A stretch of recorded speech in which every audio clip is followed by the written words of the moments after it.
So this is on using statistics in the policy development process.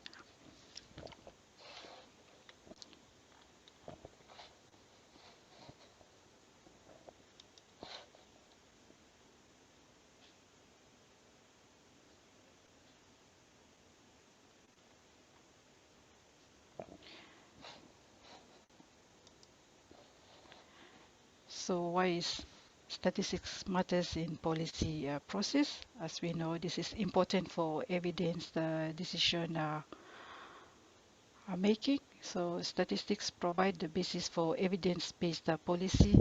It's also important as it is a systematic and rational approach to researching and analyzing available evidence to inform the policy making process. Statistics also creates transparency in the policy making process, for example, in terms of costs, inputs or outputs, and expected outcomes. This can be detailed in the policy process. It also allows information sharing with stakeholders affected by the policy, as well as that statistics enable policy implementation and progress being monitored.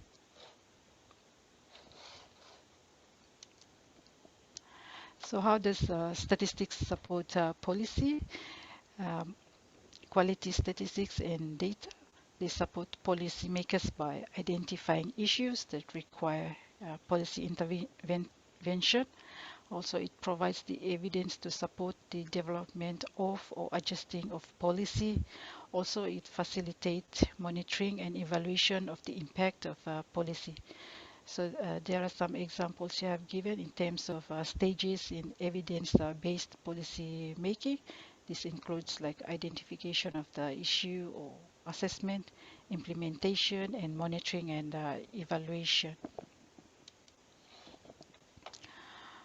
So I would highlight, and I quote from Peter, the policy cycle. It says, you can't manage what you don't measure. So this is why statistics is important in the policy cycle.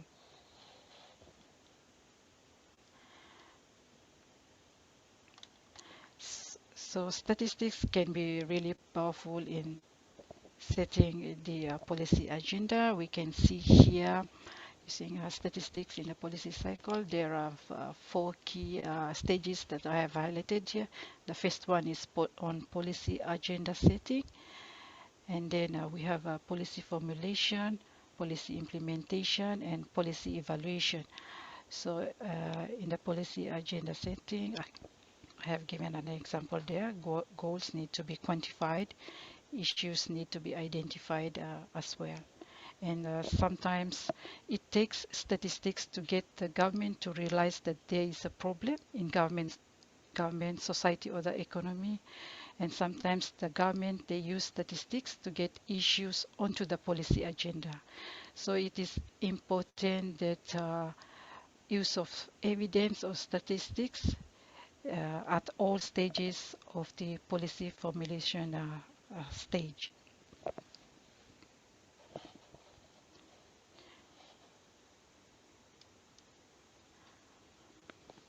So in terms of policy implementation, this is also important. I have given an example there.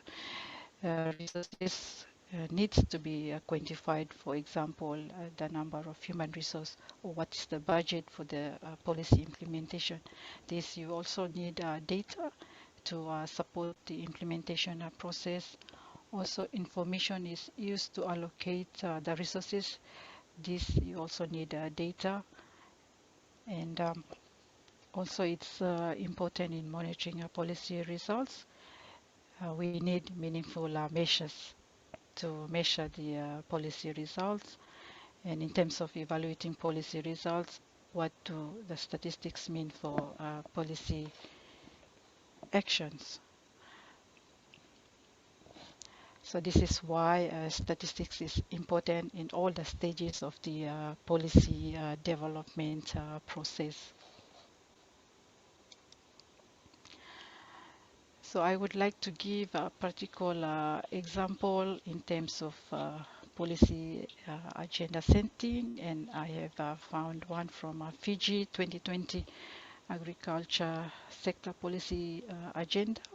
I would like to highlight what I have just said in terms of the stages of policy formulation. So I have quoted this line here from the Fiji policy agenda for the agricultural sector. So they have some numbers here and narratives and also key indicators. So I will read. It says the agriculture sector had an average contribution equivalent to 10.6% of Fiji's total GDP in the past decade. The sector has actively employed close to two-thirds of the labor force. In the 1990s, the contribution of agriculture was close to 16% of GDP, and in 2012, the sector contributed only 9.2% of GDP. So they have the numbers here, and they also have the issue. So the issue here is a declining trend, and they have the numbers to justify why they formulated this Fiji 2020 agriculture sector development agenda.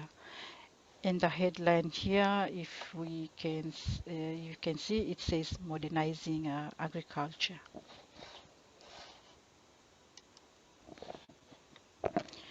And so looking at the headline, some of the key constraints they have identified in terms of issue to agriculture growth is that there's a decline in the performance of the sugar industry, inability to cope with trade liberation, occurrence of natural disasters based in disease outbreak, export trade restrictions. So these are some of the key constraints to agriculture growth.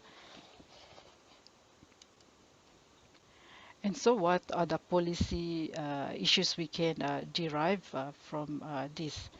So why is output of agriculture sector falling since 2000? So the real story may be complex, but there are some range of policy issues we can highlight here. For example, vulnerability to natural disasters and climate change, cost of production, high transport costs, tariffs, or labor supply. Is it that higher wages overseas are attracting more people in terms of labor, and maybe underinvestment, both public and private sector? So again, this is important. Um, we need data to see what options are available for government to that could change the situation, or what policy tools or actions are available that could change the situation. So are there additional fundings for research or extension, quarantine or regulation? Are there subsidies, stimulus packages for startup, or wage subsidies, or there are uh, donor support uh, to reverse the trend? So these are some of the options or some of the things that we need data to quantify to change the situation.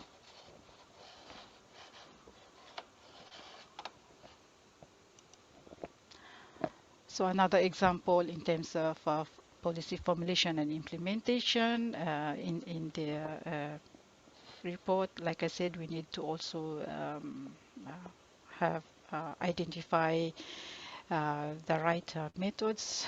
So here they use the situational analysis, supply chain situation analysis, as well as cost benefit analysis.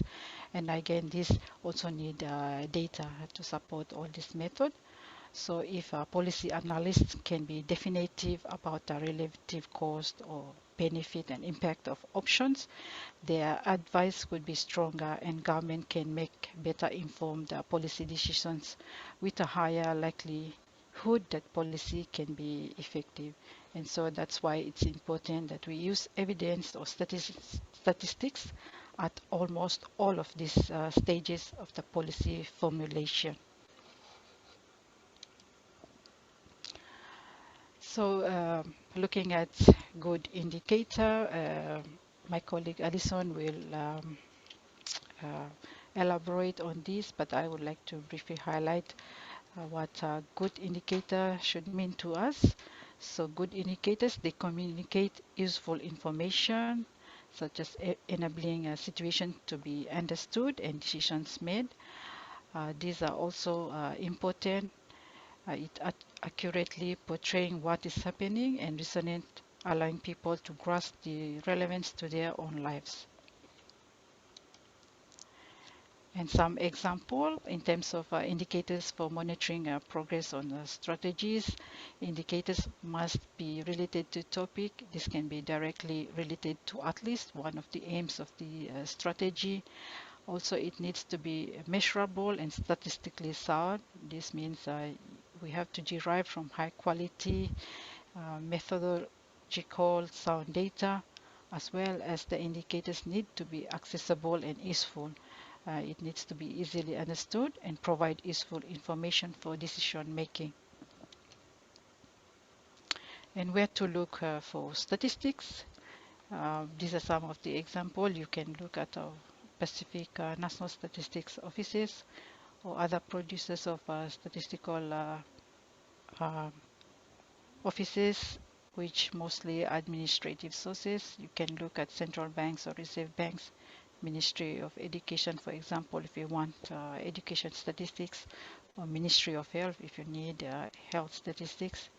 In terms of regional or international agencies, you can look at our SPC websites, STD or PDH, and you can look at SPREP, World Bank, and all these other regional and international agencies. So in summary, for a successful integration of evidence with policy process, it depends on quality statistics, sound data collection, processing, forecasting, and analysis, as well as ensuring that policymakers have a good familiarity with source data.